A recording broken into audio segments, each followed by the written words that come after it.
Esta gran aldea de Nadal é xa todo un referente en Cambados. Foi instalada na praza de Fefiñáns e está a suscitar moita expectación entre os veciños. O proxecto foi executado polos alumnos do Obradoiro de Emprego que se celebra na localidade con fondos da Xunta. Tivemos moitos obradoiros de emprego no Concello de Cambados, dende que eu son concelleiro, creo que 6 ou 7 xa pasaron polo Concello.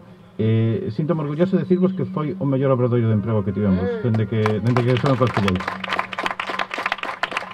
Porque a creatividade e o talento dos seus alumnos non só está a chamar a atención dos viandantes, o Goberno local e a Xunta celebran o seu bo facer cun resultado tan singular e único como este.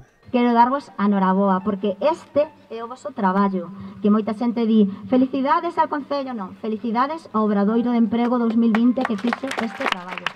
Cando escoito que foi froito do voso traballo durante todos estes meses que estuvestes traballando, pois a verdade que estou gratamente sorprendida e vos felicito, pero bueno, non teño palabras para felicitarvos por este gran traballo que fixestes ao longo destos meses no Obradoiro de Emprego, non? Os responsables do Obradoiro de Emprego aproveitan tamén para presumir de alumnos. Todos, e digo todos, que aportastes, todos aportastes a vosa ilusión, a voso encanto, e de verdad, pois, estou moi agradecido de todos.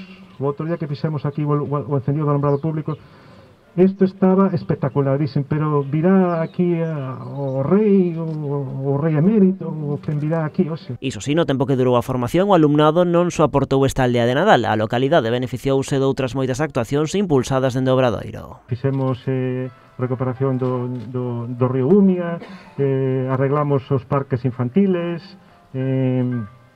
puñemos planta en flor, que me parece despois que hai unha pequena sorpresa. Gracias a eso, pois, tuvemos un gran premio polo vosso traballo. Un total de 16 alumnos participaron este ano neste Obradoiro, unha edición, por certo, que tamén se viu afectada polo coronavirus, xa que tivo que cancelarse durante o confinamento. De cara ao ano que ven, a Xunta anunciou xa que a vila do Albariño vaise beneficiar de 2 obradoiros de emprego, un para maiores de 30 anos e outro de garantía xuvenil. En total, poderánse beneficiar 40 persoas.